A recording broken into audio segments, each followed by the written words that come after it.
how to read any ebook for free on your iPhone. Hello everyone, welcome back to our channel. If you want to read any book on your iPhone for free, you're in the right place. Today, I'm going to show you a simple hack to access ebook using your Apple Books app, just like a real book. First thing first, let's open up Safari in your iPhone.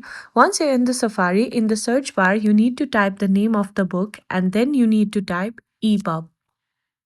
Once you hit search, look for the link from the Internet Archive. This site has ton of book available for free.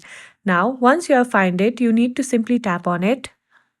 Once you're in the website, you need to scroll down and then you can see the EPUB option over here. Simply tap on EPUB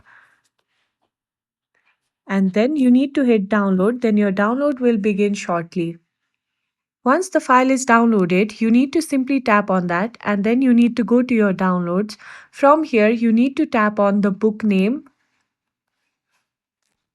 And just like that, you can enjoy reading your books anytime, anywhere with all the features of a real book experience. You can change the theme, adjust the text size, and even enjoy the page turning animation. Pretty cool, right? If you found this video helpful, don't forget to subscribe for more cool tricks like this. Thanks for watching, and I'll see you in the next video.